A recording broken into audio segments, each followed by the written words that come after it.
চূড়ান্ত পর্যায়ের যে আজকে লটারি কারা পেয়েছেন, কারা সৌভাগ্যবান, সেই দিনও আজকে প্রধান অতিথি হিসাবে উপস্থিত থাকতে পেরেছি। সেটার জন্য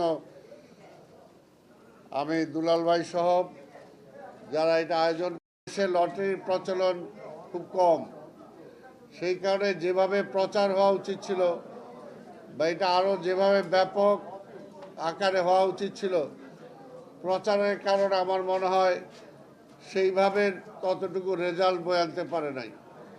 যদি এটা আরও ভালোভাবে করা যেত, আমার বিশ্বাস মানুষ আরও আপনাদের সাহায্যে এগিয়ে আসতেন। যাই হোক, এটা ভবিষ্যতে ইনশাল্লাহ কার্যকর হবে, কারণ প্রতিবন্ধী মানুষ যারা, তারাও মানুষ, তাদেরও সমান অধিকার আছে আমাদের রাষ্ট্রে, কিন্তু তারা বিভিন্নভাবে বঞ্চিত লাঞ্ছিত হয়। তাদের সম সুযোগ রাষ্ট্র ব্যবস্থাপনায় করে দেওয়া দরকার। এবং সেটা শুনেছেন যে আমাদের বিএনপি সবসময় সেই ব্যাপারে এগিয়ে এসেছে।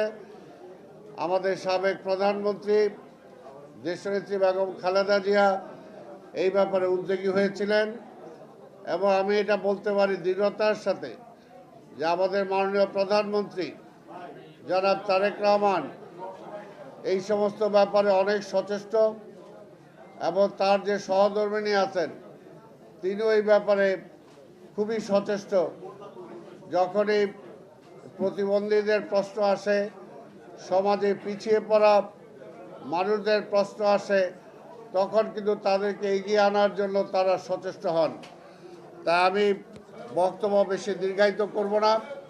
এর আজকে সবার সভাপতি সহ অন্যান্য যারা আছেন তাদেরকে আমি ধন্যবাদ জানাই, এবং আমি বলবো যে আমাদের এই সমস্ত প্রতিবন্ধী মানুষ যারা আছে তাদেরকে পুনর্বাসন, তাদেরকে দেখাশোনার দায়িত্ব একমাত্র সরকারের না।